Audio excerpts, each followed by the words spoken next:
But I don't know. What am I going to pat our podcast on the back? Like I feel the fidgeting. Like it's fucking hard to. I don't know. Like when I watched you while you were talking to Seek. Like when you talk to anybody about any kind of ailment or anything, you get like really physically, like you start like pulling your hair out on the top of your head, and then you run. And I get a huge erection, and it's not appropriate. Huge is not the word I would have used, but you certainly. Well, I mean, I'm saying it aroused, relative to it's intense. Yeah. Like my penis becomes flushed and gorged. What if you only got an actually huge erection when somebody else was in pain? Yeah. Well, I think those people exist. There's books about them, and I was saying, like, when we were talking earlier about the superpower of being deaf or blind, when we were talking about deafness, and you were talking about like you were describing what it would be like for you to be deaf. I had this weird empathetic or sympathetic, I'm not sure what the word is, pain thing where someone says they have a knee injury, my knee hurts, and if someone says they stubbed their toe, I'll wince because I'll actually feel it in my toes. Well, that's I think not to undercut your I think that's a natural sympathy. It's an invitation to us, and yet it can be repellent. I think that I've talked to people who are wheelchair bound for whatever reason at like WGA panels and stuff like that. Someone came up to me once and was like, hey, where's the physically, I don't even know the politically correct phrases anymore. Can I please just communicate? Where's the physically disabled person in community? And I was like, you're right, Jesus Christ, like it's so hard to do comedy about this stuff though, but it would be, but therefore it's so relieving when you do it. And I started talking a little bit. It was like people come into the room in a wheelchair, and you're the flood of I don't want that to be happening to you that you feel when you see someone in any kind of condition.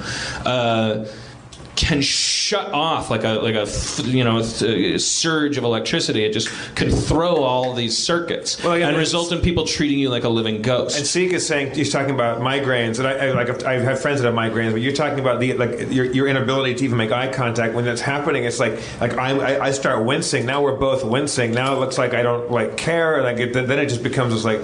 But the thing is, I think we all have our own incredibly like intense physical or emotional response to that stuff. Yeah, well, sympathy. That's what it is. I thought somebody. And it's weird because it's like you can go on the internet and you can look at little animated GIFs of babies getting run over by minivans in China, and you can, and like we look at gore videos, like we see skateboarders crack up and you go, you experience what they're experiencing, but like we have this potential with our forebrain to turn that into toxic apathy, that I'm going to be punk rock. This is nothing new at all. Like people, ever since we became sentient apes, we have been afraid of the thing we realized was going to happen to us, which is that we were going to die. And the first thing we immediately started doing is we started worshiping death. You worship things that you fear. The tribal mentality is to take a big scary monster, put it on your head and dance around the campfire and go this guy's not gonna fuck with me, or I'm harnessing its power because I'm wearing it, and it's the thing that ate the universe and is gonna eat it again. And you try as hard as you can to atone with these things that scare you the most, but you also in so doing you can it's like that jaded gothy fucking I'm gonna pierce my face and put a finger on my forehead and I don't fucking care about life, I'm gonna fucking die. That's not. It's sort of like I don't know. Are you really handling it? Are you like jadedness is also not It's not dealing with death. It's not dealing with pain. Like feeling it is. Like we have tear ducts in our eyes. They squirt water when we get upset. But you're not really a crier or a hugger. You're not an emotional guy. No, I'm a huge crier. I cried at the end of Doc Hollywood. I'll cry in any. I'll cry at the top of a hat. If I let myself feel stuff, I'll cry all the time. But why aren't you a hugger? Because I'll start crying. It fucking hugged me and I started crying. What are you, retarded? Oh, sorry. All right. Learn nothing. My sister's retarded, and if I think about that, I'll cry. All right, let's. The only Is that why you do all this stuff, Dan? Is to keep everything at arm's length, so that you won't just be a big heap, like a big, weeping mess in the corner? Well, I mean, yes. Let's play Dungeons and Dragons. No, we're going to talk about it. I mean, that's why we all do everything. We all love each other, and we all feel connected to each other, and it hurts all the time. And we all feel that fear that if we let ourselves feel it for a second, that we would die. Yeah, that's my thing. Is people say I'm either really close to you or I'm really aloof. I'm really I'm the Heisman Trophy. I keep everybody at arm's length, and I hold a couple things close, and and people, I am very aloof, because if I let people in, then I just will cry all the time. Everything, I'm a huge antenna for people's pain, and if there's anything hurt in the room, it's I have to push everything away. And the suit is armor, and my voice and my gestures, everything is a way to deflect and keep everything at some sort of distance. Because if they get close, it's close, and it's incredibly painful. Well, it gets messy. I mean, like Seek said, he's experiencing symptoms of autism because of his aneurysm. And one of those symptoms is that when he feels he's standing in a room full of people, he can feel everything, and it's overwhelming.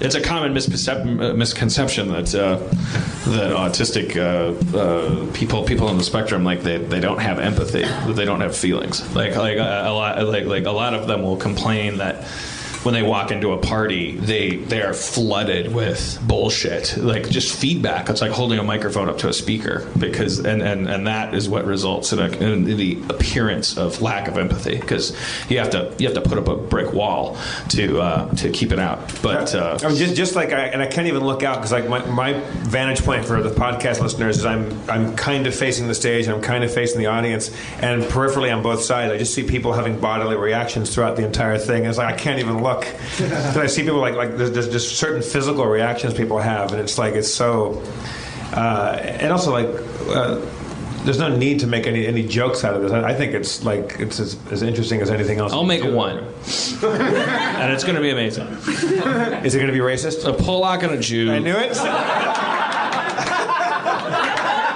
Have an aneurysm together, and the Polak's like, "Whoa, that's great," because he's an idiot. He loves aneurysms, and the Jew's like, "Whoa, I wish it were off the rack, a rebate discount."